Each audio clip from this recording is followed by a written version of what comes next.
lakukan itu loh. Jangan berharap balasan dari orang itu gitu loh. Kalau kalian membantu mengharapkan imbalan, pamrih, itu bukan membantu, itu namanya bisnis kalau menurut saya. Orang tua petani, ya kita dari kecil sudah kerja keras, diajarkan sangat bekerja keras.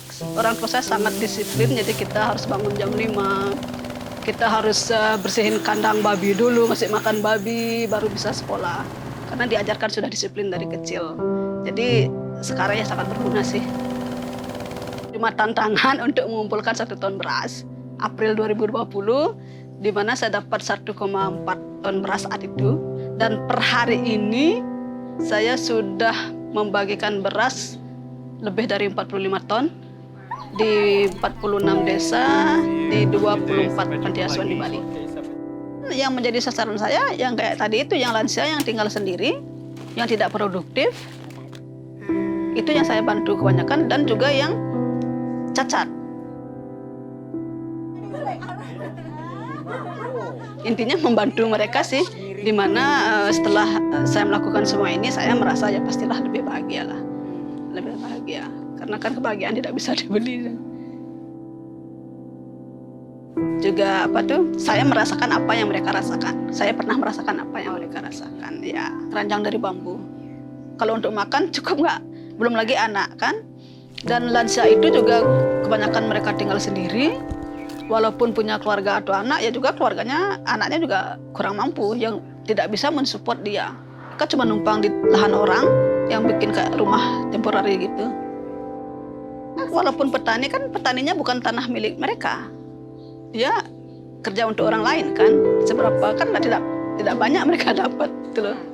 Kalau beras petani yang kita bantu itu, walaupun Bali Utara kan nggak ada sawah. Sayur itu mereka tidak ada masalah. Makanya saya tidak pernah bantu dia dengan sayur. Kan cuma beras. Kalau sayur mereka bisa nyari kayak pepaya muda, kayak bayam, kan gampang kan. Cabai, ya. Tak bantuan karena minta bantuan itu juga perlu gitu. Akhirnya saya sampai wow, saya telepon dia, tahu nggak? Saya perlu sepeda untuk anak miskin ini karena sekolahnya 8 kilo. Saya share di Instastory saya, uang datang hitungan jam loh, kayak rumah 30 juta itu kayak apa ya? Amerika sama Australia. Ya, dan sekarang yang the biggest donors tuh ya masih Rusia. Kalau kamu sudah penuh, cangkirmu udah penuh dengan air, baru kamu bisa kasih ke orang.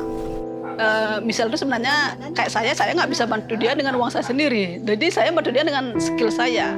Karena terus terang saya nggak bisa bantu dia dengan uang saya. Tapi menurut saya sangat, I'm so blessed ya, bisa membagikan berton-ton beras, bikin 10 rumah tanpa mengeluarkan uang sepeser pun. Kebayang nggak? Butuh sesuatu yang mewah dalam hidup saya. Kayak apa ya? Ayo sebarkan kebaikan dan kasih, berharap imbalan gitu loh. Jangan sekali-sekali berharap imbalan, karena itu akan menyakitkan kamu kalau kamu tidak akan mendapatkannya. Kita miskin pun bisa, bukan miskin sih, kita pas-pasan aja bisa kok membantu orang. Apa ya, ke orang-orang, kalau mereka punya hati nurani dan punya penghasilan lebih sedikit, oke, let's share.